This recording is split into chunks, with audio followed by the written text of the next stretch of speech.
Wow. Good afternoon, Jumbo. What an amazing week, and really a deep, deep appreciation to Nick, to Joy, to Carol, Tech Change, Kenya, and GDHN for hosting this year's Global Digital Health Partnership meeting. In the amazing city of Nairobi, Kenya.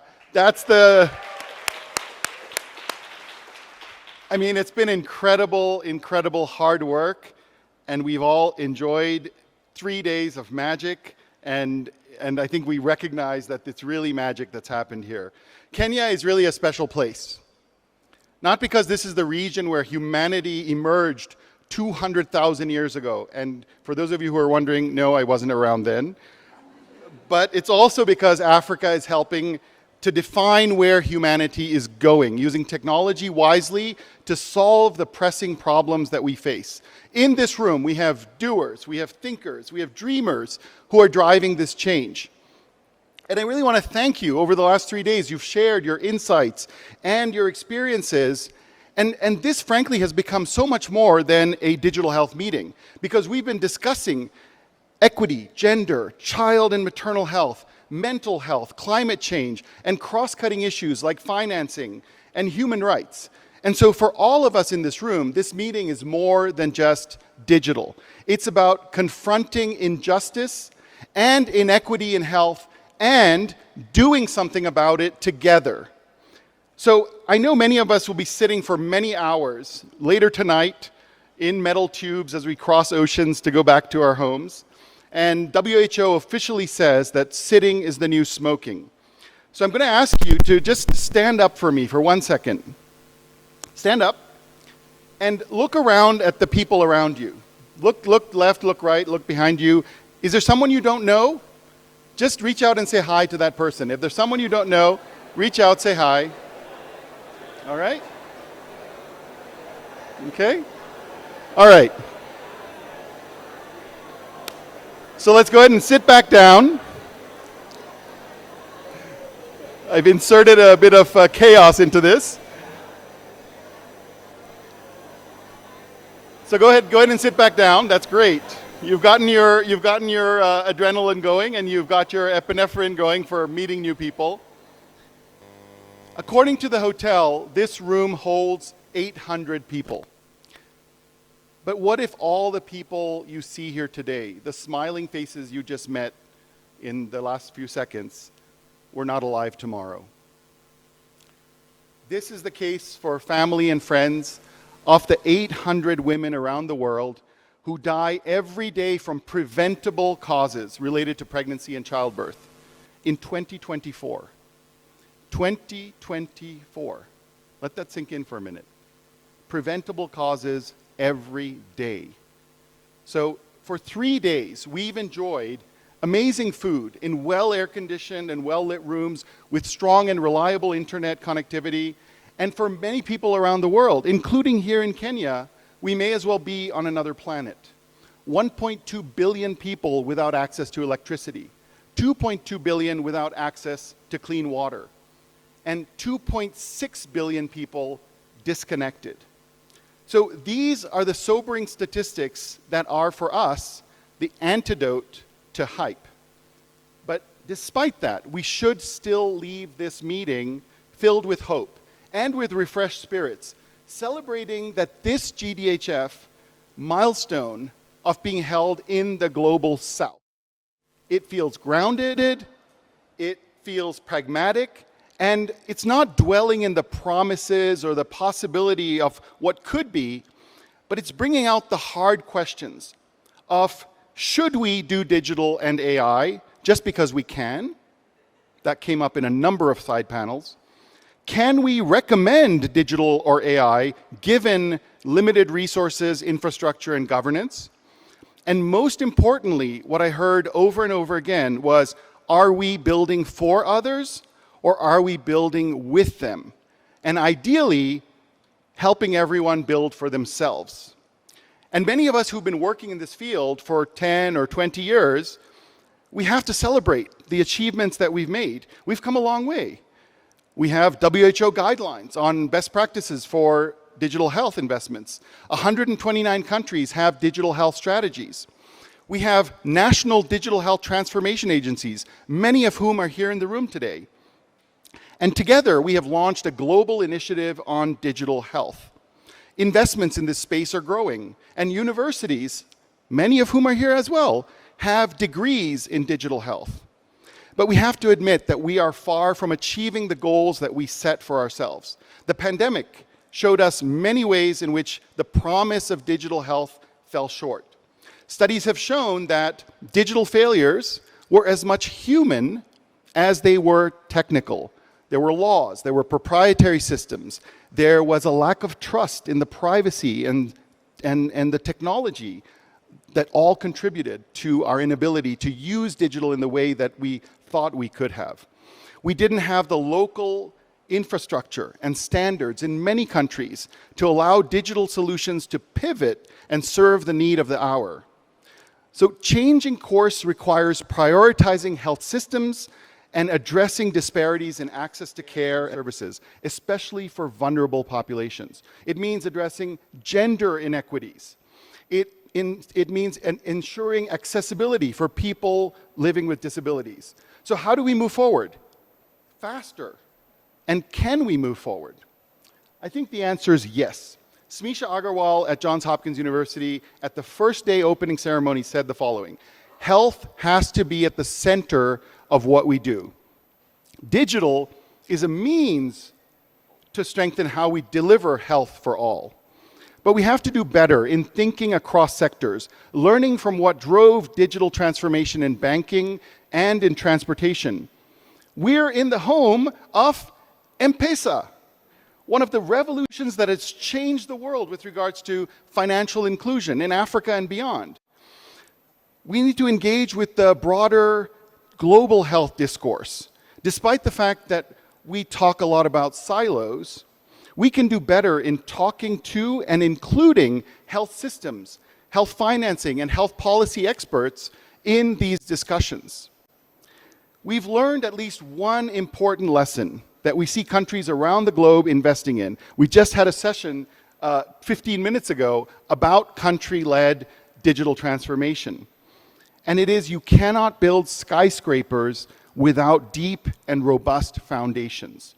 Countries like Ethiopia and Indonesia are investing in governance, in policy, and legislation to reduce fragmentation, both in digital and now in AI. Kenya was the first mover in Africa to launch a national digital health agency to serve as the custodians of their digital transformation journey. USAID, the Gates Foundation, governments, the World Bank, and WHO, among many others, agree that without digital public infrastructure, we'll continue to see failed investments and limited scale-up of really, really great ideas. DPIs, if you haven't learned that term this week, that's the term you should be leaving with. DPIs are the roads and highways of the global digital health future. And this is a lesson we've learned from other sectors, where we stop building siloed systems, but invest in digital commons that are maintained by government or their agencies and assured for quality that everyone can rely on. And that creates an environment where interoperability doesn't just become a word we all use, but it becomes practical, it becomes implementable, and we gain efficiencies of scale for everyone. And what's most exciting is we unlock the possibility of local production and entrepreneurship that will allow this ecosystem to thrive. So earlier this week, many of us were part of the first ever Open Digital Health Summit hosted by the government of Kenya here in Nairobi. The aim of this summit was to build capacity locally across 50 countries in interoperability standards and architecture. Or as my brother Phil Nisingemana, the Chief Digital Health Advisor at Africa CDC, said, we're putting Africa on fire. And putting Africa and the world on fire refers to a change in mindset. We need to move from thinking in silos to action by architecture. And each of us has a part to play in either building with or contributing to those fundamental Lego blocks. So the world today is very different from where we were 10, 12, 15 years ago, which is why I'm excited to leave this room today after the end of this session filled with optimism. And I hope you feel this way too, because 3 important things have changed that are up here. Number 1, demand. People have seen what digital can do in other sectors, and they expect more from health across every country that we come from. Let me ask, where are my Kenyan and Tanzanian brothers and sisters in the room? Raise your hands for a second. Okay, can we take away your M-Pesa? That was not convincing. Can we take it away? What if we stop it tomorrow? No. You know, we expect our phones, we expect our digital systems to improve the way we access health, much in the way that it has enabled us to access financial freedom. Number 2, political will. 129 countries have a digital health strategy. They have policies and legislation to encourage digital health investments. The Global Digital Health Compact, if you haven't seen it yet, is the first time 194 countries have come together to ratify an international compact around digital transformation. And this is a global commitment to interoperability, to open source data, models, standards, and good governance. And the third and most important piece of the stool is standards and building blocks. We now have open, robust standards and agile building blocks that governments can use and partners can employ to define an architecture that is affordable, capable of stimulating person-centered digital ecosystems. So together with the ITU, WHO, and others, we're developing a reference architecture based on DPIs for national digital health transformation. The World Bank, where are my World Bank colleagues? Right here. Yesterday, released a blueprint which will help us cost and budget this transformation. We just launched a new digital health atlas yesterday, empowering all of you in the room to document what you're doing, where, and how to improve knowledge sharing. When we put people at the center of what we do, and we've been saying this for 25 years, when we're driven by science, when we attenuate the hype, policymakers today are allergic to hype and they want to see data, they want to see results. Our colleague from Kenya just a few minutes ago made a beautiful statement about the proof is in the pudding. Why do we invest in digital? It's because we can show that it has an impact. It's great when you get a Zoom call in the middle of your talk. I think what we have to make sure we deliver on what we promise, and that's really critical to governments and to people. That's how we build trust. It's easy to get sucked into this vortex of unbridled enthusiasm, and you have to resist that urge. It happens to me all the time. I'm not immunized against it, and my team constantly reminds me to take it down a notch so that we are representing things based on evidence and science. But I think we are also at an inflection point. What is that inflection point? It is where technologies can dramatically increase the democratization of access to services and data, or it can rapidly expand the chasm of inequity that exists today in our health systems and in populations around the world. So we have asks to the development partners, help us align around country priorities and fund governance and architecture. We have to put money behind these theories. Implementers, share the work you're doing, but use standards when you're building new things. And academia, I know you're out there. Help us measure better so that we can say with confidence what works and what doesn't work, and show that these investments are having an impact. That's what changes the minds of ministries of finance and of policymakers everywhere. 3 years ago, almost to the day, I lost my father to COVID because a digital algorithm failed to prioritize the most vulnerable.